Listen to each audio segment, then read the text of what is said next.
the vast loneliness up here on the moon is awe-inspiring, and it makes you realize just what you have back there on Earth. The Earth from here is a grand oasis in the big vastness of space. Oh my God, look at that picture over there. There's the Earth coming up. Wow, that's pretty. You got a color film, Jim? Hand me a roll of color quick. Oh man, that's great. Where is it? Quick. Oh, I got it right. Oh, that's a beautiful shot.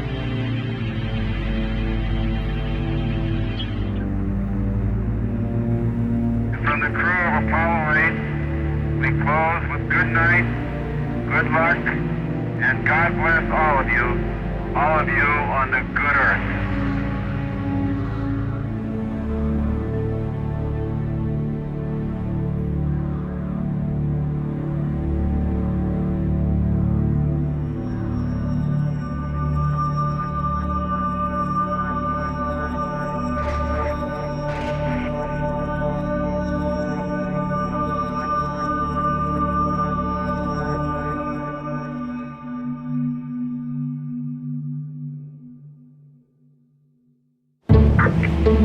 Can you hear me? Yeah, I have an emergency. Mobilizing very quickly. We're with about 5 feet of water. I have about 17 individuals on the second floor right now. We're going to need to evacuate. We need to get out of here. I'm trying to get you guys out. Goodbye. Are you alright? You okay? There is new and dramatic evidence of what's happening to our world, and tonight we'll look at the impact already being felt. The red flags about extreme weather we've all endured together all across the globe. We are literally engaged in an unprecedented experiment with the one planet that we know of that can support life. We will respond to the threat of climate change, knowing that the failure to do so would betray our children and future generations. The big question mark is the future, of course, and a new kind of normal.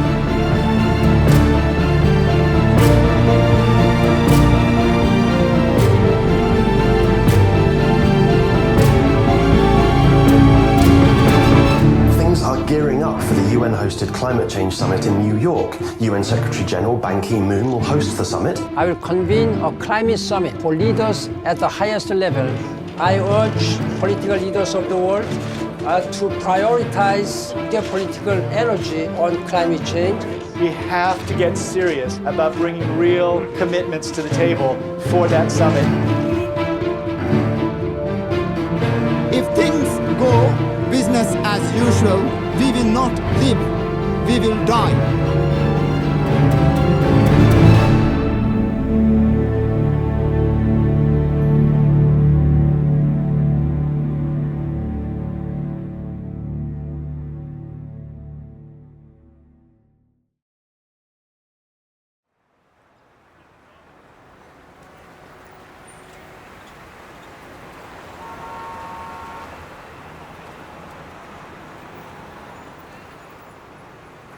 On September 23rd, the United Nations is holding a historic climate summit where they've invited world leaders and heads of state from around the world.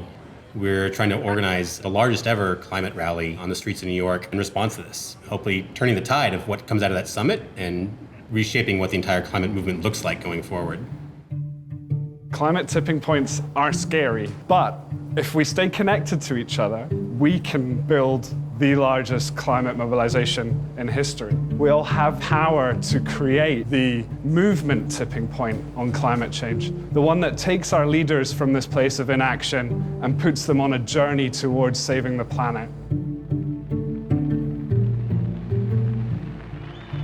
All of the big social movements in history have had people in the streets.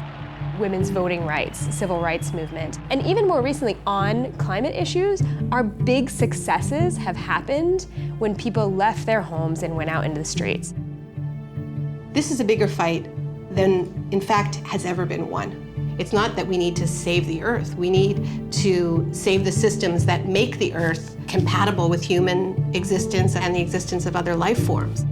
This is the fight of our time, but None of us should exactly have to be activists about all this. In a rational world, the fact that scientists had said the worst thing on Earth is happening now, and here's what you can do to stop it, that would have been enough to push our systems into action.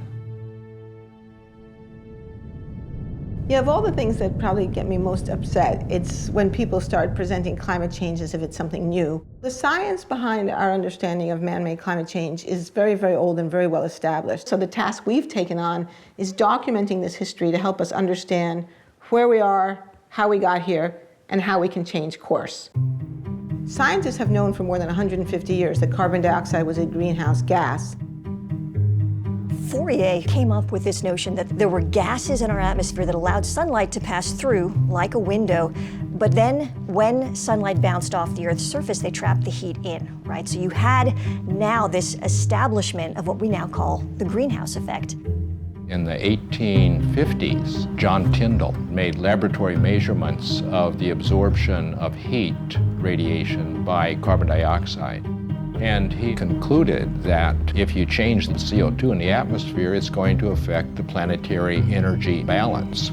Tyndall was the one who really came along and proved that carbon dioxide was a natural thermostat that helped set our planet's temperature. In the late 1800s, it was the great Swedish chemist Arrhenius who first did the calculations about what would happen as we, as he put it, evaporated our coal mines into the air. But people didn't pay much attention to that in the 20th century because we were too busy figuring out cool new ways to burn fossil fuel. It was only in the late 1950s that we even bothered to measure to see if it was accumulating in the atmosphere. That instrument, which went up on the side of Mauna Loa in Hawaii, is the most important scientific instrument in the world. Beginning in 1959, it found that there was a steadily accumulating amount of CO2 in the atmosphere, the so-called Keeling curve. The Keeling curve is one of the most important pieces of scientific work of the 20th century that shows us that carbon dioxide has been rising continuously and systematically since the Industrial Revolution. Keeling didn't just show that there was an increase in carbon dioxide, he also pinpointed the source. And what Keeling showed so incredibly was that roughly 1 out of every 4 CO2 molecules in our atmosphere today were put there by us. Just a year ago, we passed 400 parts per million of carbon dioxide in the atmosphere. Now, the pre-industrial level was about 280 parts per million. So human society in the industrial era has raised the level of CO2 in the atmosphere by about 40%, and many people fear that before we're done, we're going to double it or even triple it. We're pumping CO2 into the atmosphere at a speed which we have never seen before in modern human history. We are absolutely racing into uncharted territory. In our lifetime, human beings left behind the Holocene, this 10,000-year period of benign climatic stability that coincides with the rise of human civilization. We have crossed a great threshold, and we stand on the edge of others. I remember when the Weather Channel was this kind of like nice, sleepy little station. Now it's like a horror show. The climate is being disrupted. That's not for next year or 1,000 years from now. That's happening right now. What all climate scientists will agree on is that the entire atmosphere has changed. All the atmospheric dynamics have changed. So every event that happens now is in the context of climate change, is different from how it would have been.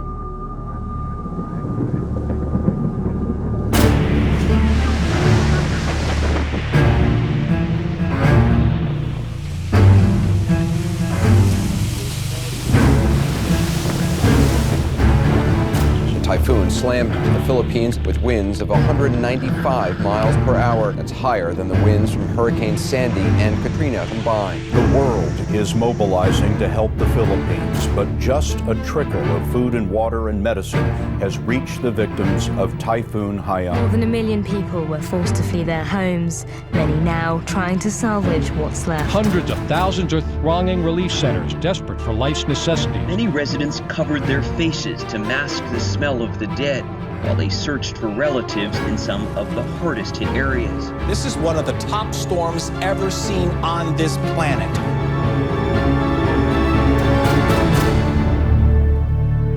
Mr. President, Your Excellency, what my country is going through as a result of this extreme climate event is madness.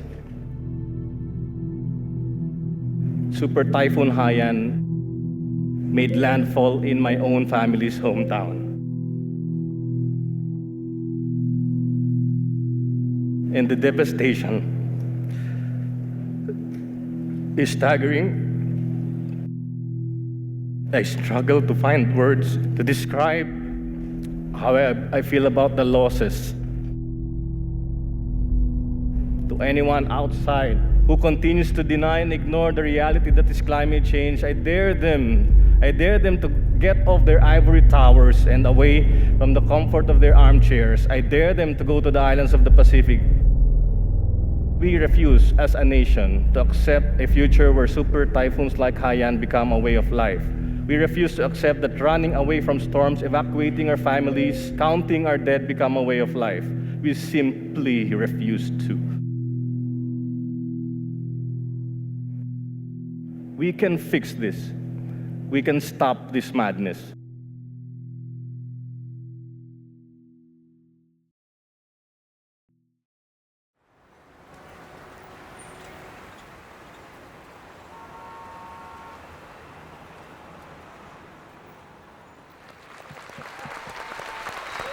Hello, hello, hello. All right, folks, we know why we're here. We have 80 days starting tomorrow to pull off the largest climate march in history. It's really important for folks to remember that although climate change affects everyone, the impacts are not evenly distributed. And we're asking each one of these breakout groups, prioritize people of color, folks, because this is real, it's disproportionate, and it's time to bring it.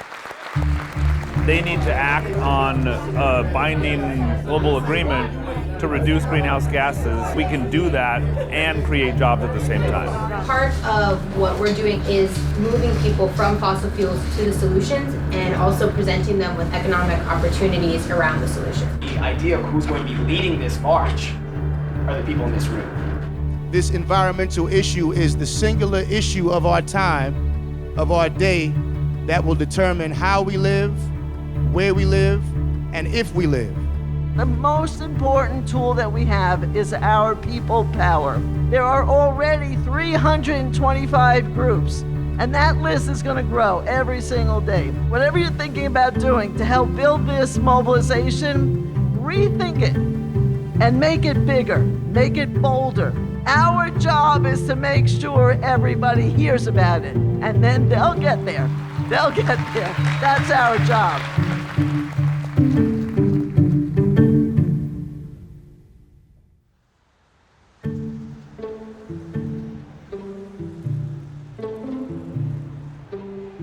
In 1982, the UN convened a first special session on nuclear disarmament. And we came together and said, when the representatives of governments all around the world gather in New York City at the UN, we need to be on the streets making our voice heard. New York City's anti-nuclear demonstration turned out to be the biggest political demonstration in U.S. history. It was, and still to this date, is the largest single gathering, if you will, of people in this country. I think there was one computer in the office. Everything else was by phone and this thing we called the mail. We now call it a snail mail, whatever. But there was something about that reality that we didn't have the technology that we now have that actually forced people to talk directly to each other. We have real peace with real justice. We will not go home and be quiet. We will go home and organize. One of the really interesting things about that demonstration is that some 600 local groups were formed, and many of those groups lasted for years afterwards. To me, the real power of that day was the organizing experience that led up to it, and then the organizing that came out of it.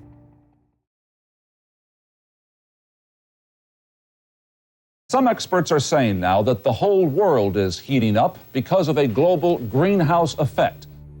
Scientists had been saying for a long time that climate change might occur, but 1988 is the year when Jim Hansen and his team at NASA say, both in the scientific peer-reviewed literature and in public, that it's actually happening. The changes in atmospheric composition that humans were making was going to have a big impact on the Earth's climate. The greenhouse effect has been detected, and it is changing our climate now.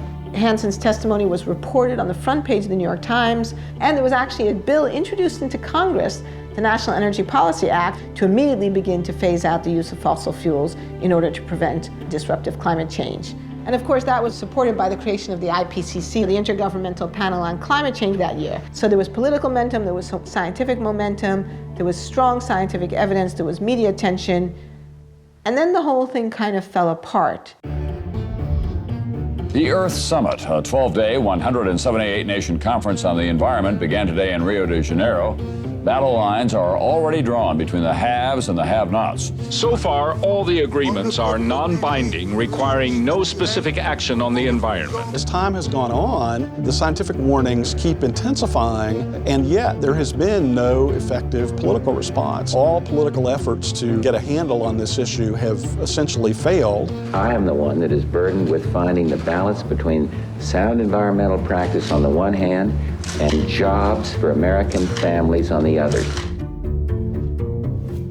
The agreement hammered out in Kyoto, Japan, requires industrialized nations to make substantial cuts in greenhouse gas emissions. The United States actually never ratified the Kyoto Protocol, which is one reason it didn't work. President Bush ignited a storm of controversy when he decided to abandon the Kyoto Protocol, which sets caps on the emissions of greenhouse gases in developed nations. For nearly 2 weeks, the U.S. delegation had blocked proposal after proposal, draft after draft, refusing to even discuss mandatory cuts in greenhouse emissions.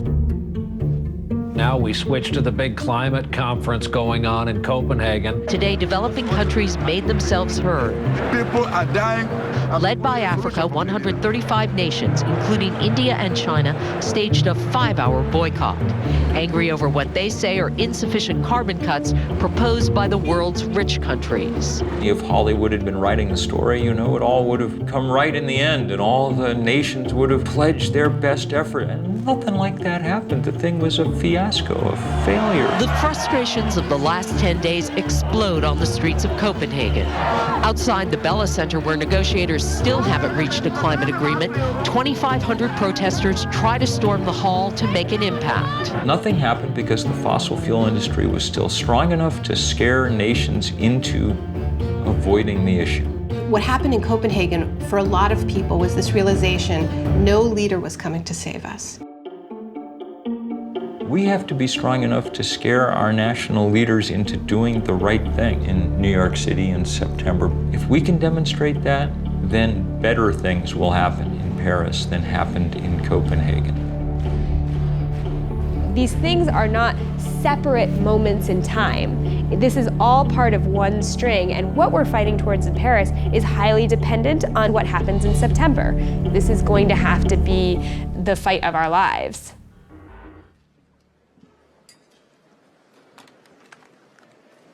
Welcome to this press conference to present the report of IPCC Working Group 3 on mitigation of climate change. If we really want to bring about a limitation of temperature increase to no more than 2 degrees Celsius, there is then the need for an unprecedented level of international cooperation.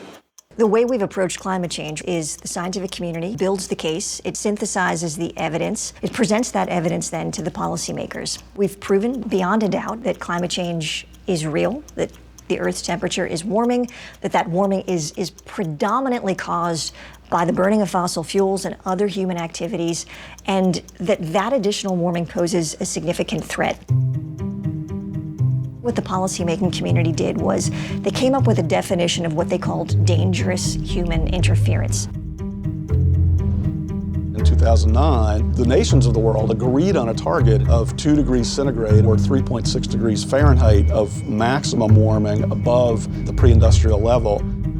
That would require emissions worldwide almost entirely stopping within a matter of decades.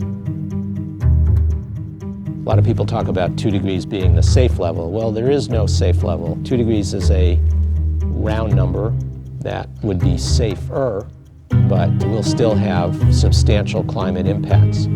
1 degree is melting the Arctic and the Antarctic. We'd be crazy to find out what 2 degrees will do, but we're probably going to find out. Even if we do everything right at this point, that's about as good an outcome as we can hope for. The other thing that the IPCC did was that they tied that 2 degrees Celsius, 3.6 degrees Fahrenheit threshold to the amount of fossil fuels that we can actually burn. And they came up with this red line in the sand, which was 1 trillion tons of carbon. The problem is that we're already more than halfway there. We're approaching 600 million tons already, and at the rate things are going, we will have completely exhausted that carbon budget within 30 years. The same leaders who say they want the temperature to go up no more than 2 degrees have put forward a series of proposals that, when you add them up, leads to the temperature rising 6 degrees. A point past which most sane scientists think civilization on the scale that we now know it will not be possible. It's almost a kind of refusal to come to grips with reality. There's just this enormous gap between what countries say they want to do and what they're actually on track to do. People call this the emissions gap. Much of this is about mathematics. You got to leave 80% of fossil fuel in the ground. Fossil fuel industry wants to burn all its reserves. If they do, then we get that 6 degrees. Each day of inaction, each day of business as usual puts us closer and closer on this crash course.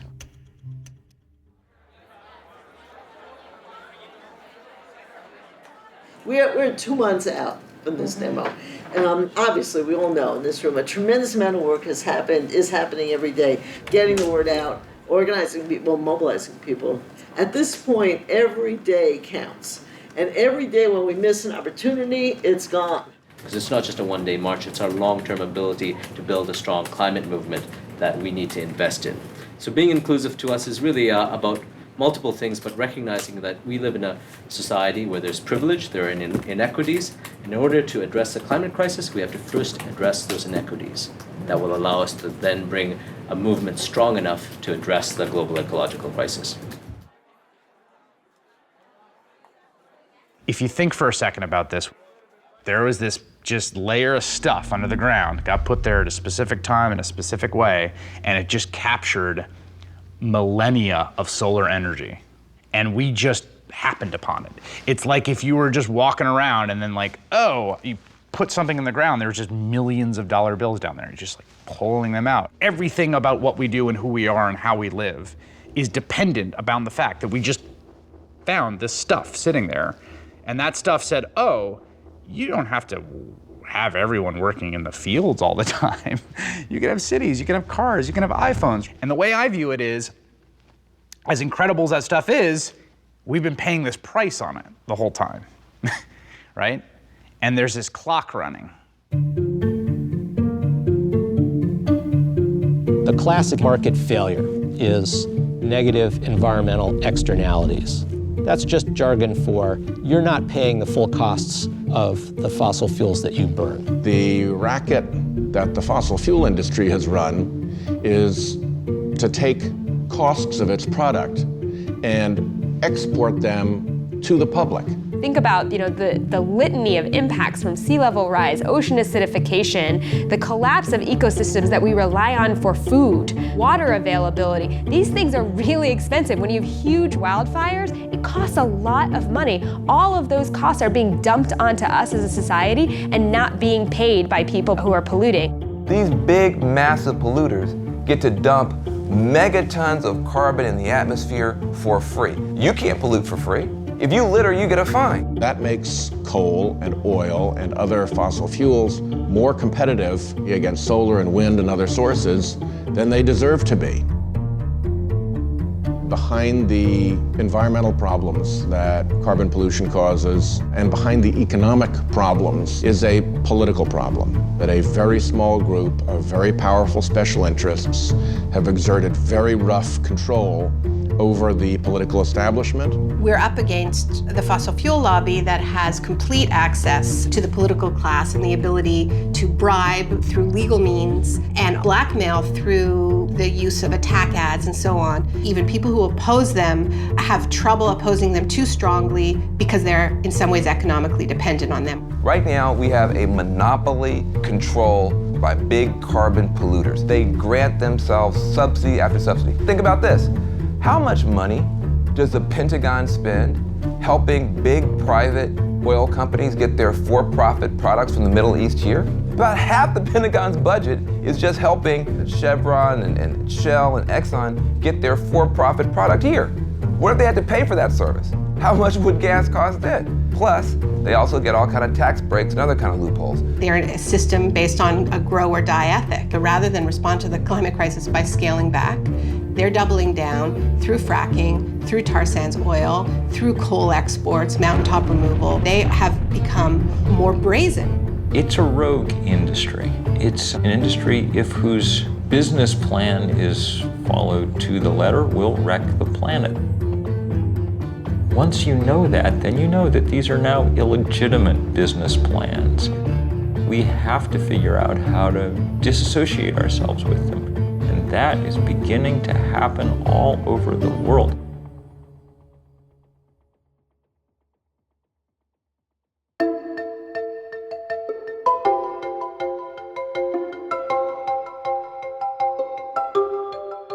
On the great lawn of Central Park, I was up on a stage probably 70 feet in the air, looking out at that sea of people stretching out farther than the eye could see. The crowd estimates later were larger than 1 million people. April the 22nd, 1970. The grassroots mobilization, which we recall as the first Earth Day.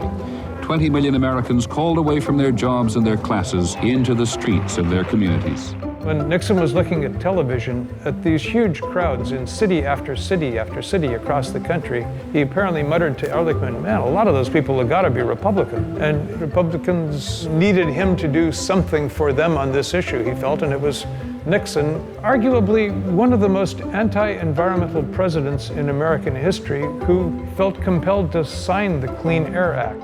I think the things that we've been doing to date are a reason to give us a little bit of hope. We've seen a degree of responsiveness on the part of the House of Representatives and on the part of the U.S. Senate. In a matter of 3 years, we passed the Clean Air Act, the Clean Water Act, the Safe Drinking Water Act, the Endangered Species Act, the Marine Mammal Protection Act, National Environmental Policy Act, the Environmental Education Act, Superfund. I'd go so far as to say that with the possible exception of the New Deal, it was the most fundamental restructuring of the ground rules of the American economic system that the nation has experienced.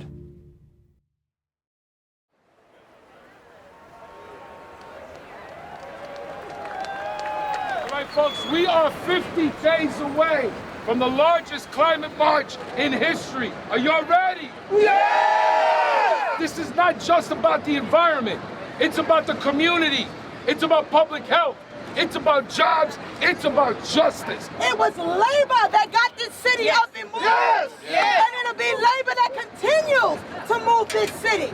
We are the community. Are we not the community? Yeah! For our people who have been at the front line, not being able to breathe, suffering from asthma, upper respiratory, pulmonary disease, cancer clusters because of environmental racism. Climate change exacerbates every kind of social injustice that faith communities have fought against for thousands of years. And we will not stop marching and praying and acting until we have a strong climate treaty. We got a movement, brothers and sisters, and we got to stay together. So join us on the 21st to march and send that signal to the United Nations. The people united will never be defeated. The people unidos jamás serán vencidos. It's only by accident that we even think of climate change as an environmental issue. You could just as easily think of it as another example of what happens in an unequal society. The people who've contributed the least to climate change and who've benefited the least from the use of fossil fuel are the first people to feel the effects. People in the poorest parts of the world suffer enormously already and will suffer enormously more as the century wears on. Climate disruption is a social justice issue. Who gets hit first and worst? every time there's one of these weather disasters. It's low-income people, it's people of color, it's people who can't get out of harm's way, and people who can't bounce back easily because they don't have the money or the social standing or the political connections. Our communities are disproportionately impacted. We're all seeing that it's the indigenous people, the people of color, the low-income people who have historically suffered the burden of so many other politically driven crises. There are so many countries that have been systematically plundered over hundreds of years, and this is often described as an ecological debt, climate debt. The whole idea that there are disposable places was always a racist idea, the idea of sacrifice zones, just treating people in places like garbage. The place where it's hardest for it to sink in is in the suburban United States. We're insulated against the natural world. That's what the suburbs really are, a way of making you not notice the natural world very much. And we're insulated in those places by wealth. At least we think we are.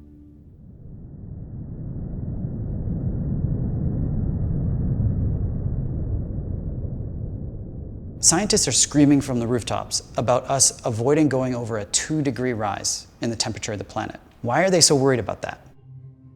If we go over that amount of warming, there are feedback loops in our ecosystems, tipping points that climate change could spin out of control, and it happens like that. There are switches that can be tripped where suddenly you are in brand new territory and you don't even begin to know what to do about it.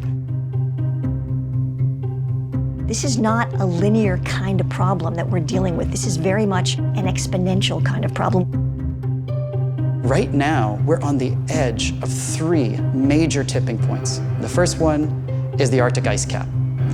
That ice cap's like a mirror. It reflects the sun's light off of the Earth and keeps it from warming us up. But as it melts, you get a smaller mirror, which means a warmer Earth, which means more melting, which means more climate change. Another example is Arctic methane. We've got a gigantic amount of methane gas frozen into the tundra, and it is 50 times as toxic as CO2 is. It's CO2 on steroids. As it warms, and that methane gets released, it then causes global warming to get worse, which means it warms more, which means more methane released, which means worse warming, and all of that process spins out of control. Another example of a tipping point is ocean acidification.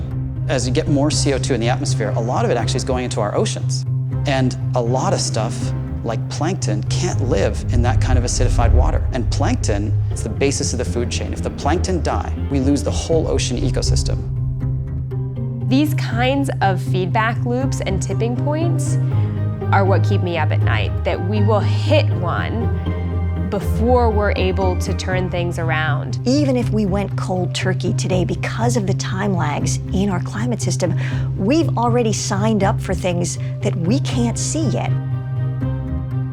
We live in a razor-thin livable universe. Just a few kilometers below my feet, it's too hot to live. Just a few kilometers above my head, the air is too thin to breathe. It's not about a few more droughts and a few more storms. It's about a catastrophic shift in this fragile balance of our biosphere that threatens everything we love.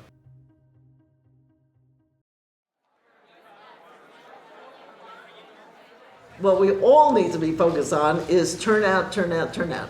Youth, is there somebody that wants to do an update from youth, Armando? So just a quick list of things I wanted to go over. Obviously, a lot of the folks who are working on the youth stuff are at the Climate Justice Youth Leadership Summit. There's a lot of organizing going on right now there for the People's Climate March, so a lot of people who may not have been plugged in already are getting informed about it, and the people who already are informed about it are getting even more people fired up about it.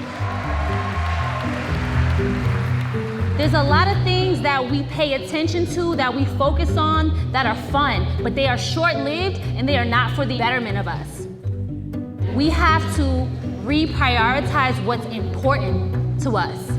Our environment isn't just ice caps melting in Antarctica. We're the ones who face the problems day to day. If you're breathing in smog or your little brother has asthma, that's environmental injustice. And those are things that we have the power to push back on. Imagine being the person who changes the face of climate change so that we don't have to deal with those impacts every day. So on September 21st, we're gonna march for climate justice. So who's with us? Come on, let's do it.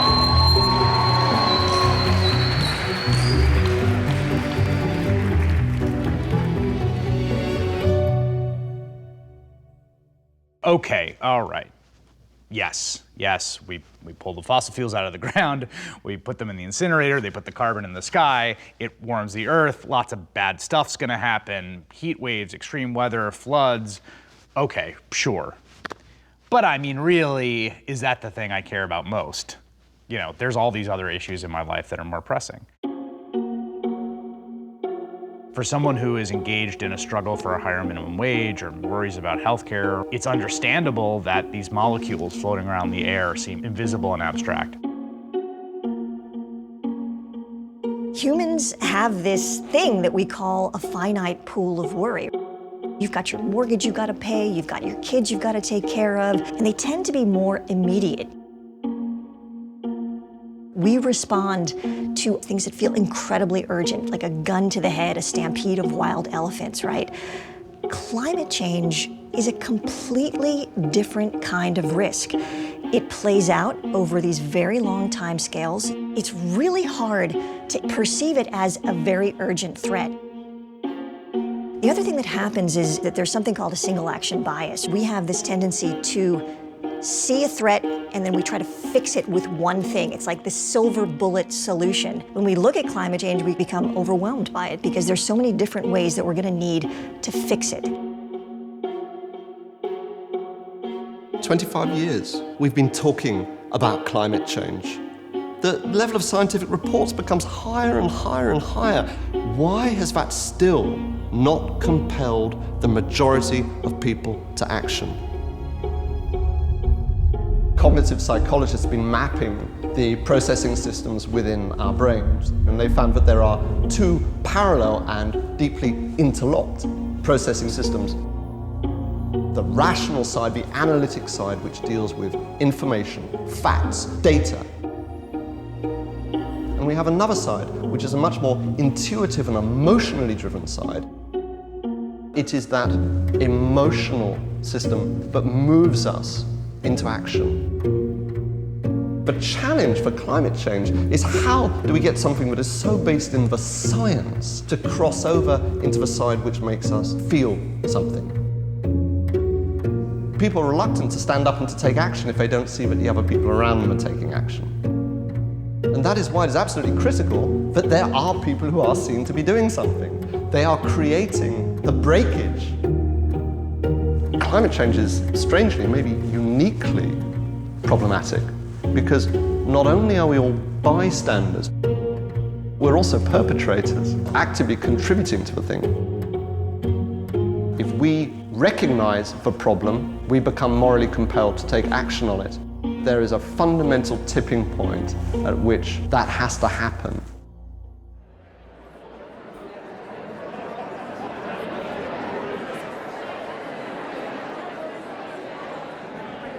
Change doesn't happen because people decide to stay home and click like on Facebook. Change happens because people like you and I decide to get involved. We didn't want to leave it to world leaders. Their track record is not very good in dealing with this question. I am a trade unionist, and I am an environmentalist, and I see no conflict whatsoever in those two things. It's in our core self-interest as a trade union movement to help build the path to a sustainable future and get on the right side of the climate change issue sooner rather than later.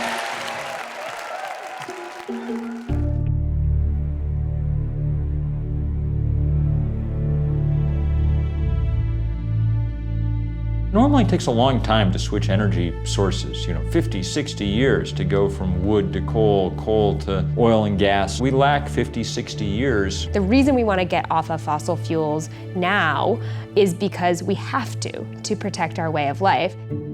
We need a vision for what the post-carbon economy looks like that is inspiring enough and delivers enough in terms of jobs, in terms of new opportunities, in terms of better health. It has to be exciting. There are many more jobs available to people who are going to be building wind turbines, retrofitting houses so they waste less energy. Solar panels have to be installed by a person. That person has to go to your home. There's no way to outsource putting that solar panel onto a roof. A 100% renewable economy is within our grasp. It's economically and technologically possible. It's not something that we need to keep researching, because it's always off in the distance. No, it's here. It's a question of political will. If you look at the renewable revolution that's happened in Germany, it wasn't about leaving the renewable sector to the market. It was about creating different incentives. And there was an explosion of innovation and creativity. Germany is now the #1 solar country in the world, even though they have the same amount of solar incidents as Alaska. Can we do it? Can we take the power that has been highly centralized and highly focused and controlled by very few hands, and it is not an accident that very few hands controlling power in the sense of electricity leads to very few hands controlling power in the sense of political power. We are going to try a global experiment that is going to be the most difficult thing human beings have ever done, which is to rip those two apart, which means we are democratizing power in both senses of the word. The real question is, are we gonna scrape the bottom of the barrel for the last polycarbons on Earth to burn them too? Or can we actually show some restraint, which we ask our children to do? Don't eat the last 17 marshmallows. Could you just show some restraint and choose a wiser course?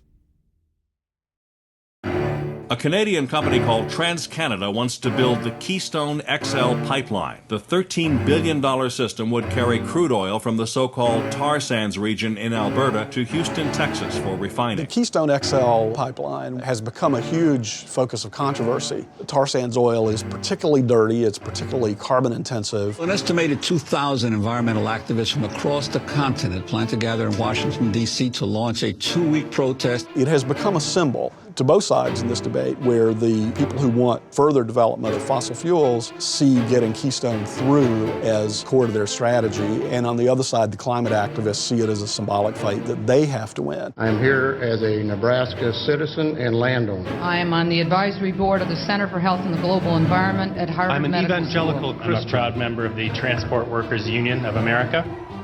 You know what's so fascinating about this whole Keystone thing is that was supposed to be a wedge, and instead it's been turned upside down. Now it's actually a base that is lining up constituency after constituency. Today we act! Today we send a message to them and everybody else. We are taking back our futures! Something extraordinary and unexpected has backfired out of the ambition of the fossil fuel companies. They've built a movement by mistake. If you are going to be risking arrest, you're going to be lining up over here. One of the tools that came into play was peaceful civil disobedience to show the moral urgency of these problems, that this was the crisis of our time. I saw a story in one of the trade publications, the oil industry, not long ago, and they said, we're never going to get to build another pipeline in peace again. And I hope they're right.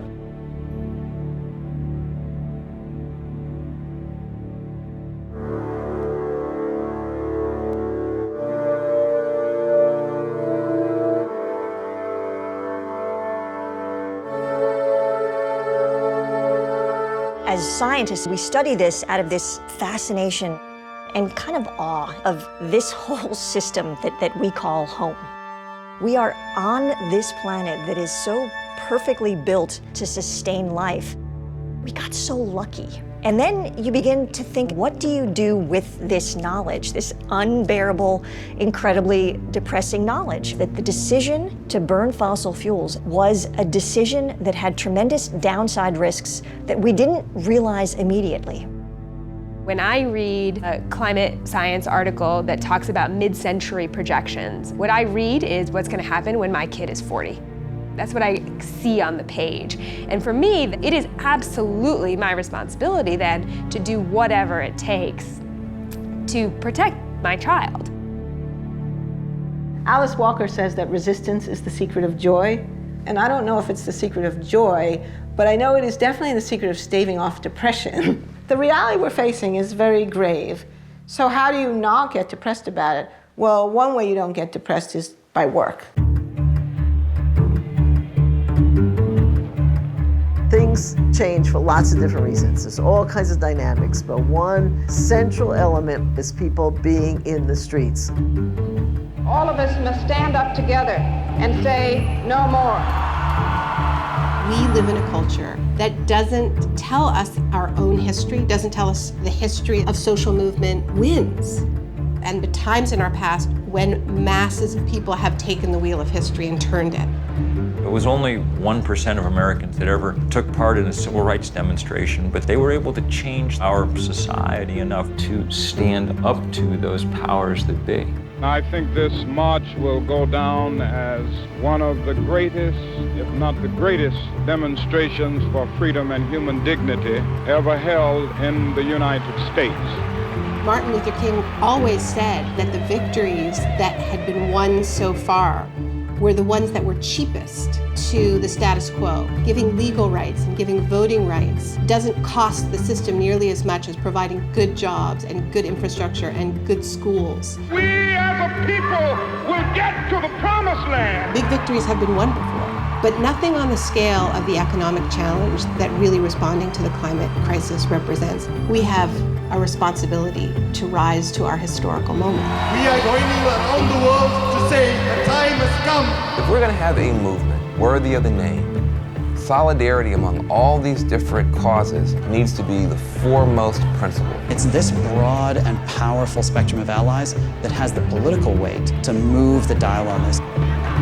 There's a tipping point coming where the online movements are going to move offline. If we can just push this to a point where there is a social tipping point, we really can move forward on this issue. We will not be stopped. Take action right now.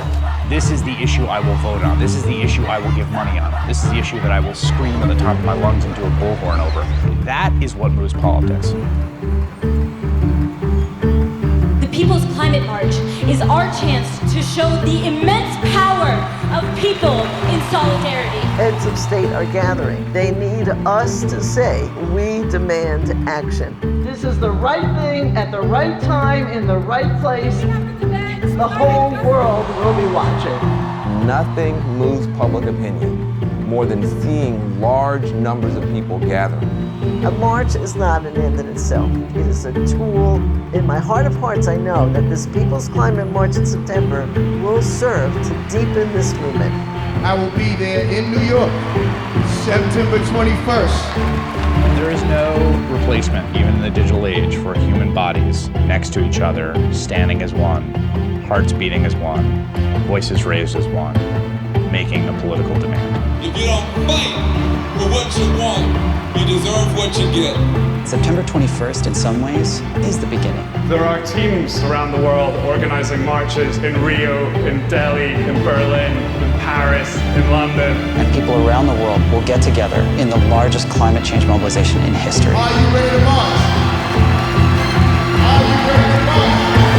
Are you ready to march?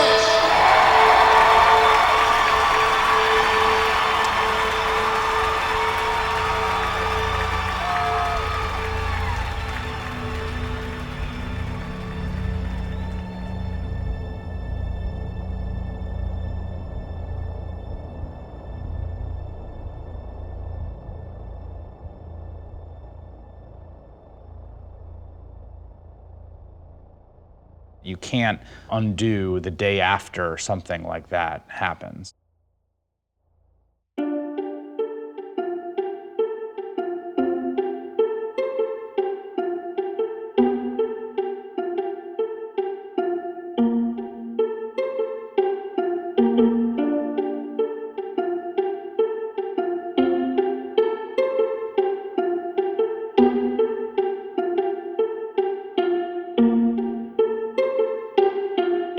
There's a line that divides good from evil, and it runs down the middle of every single person.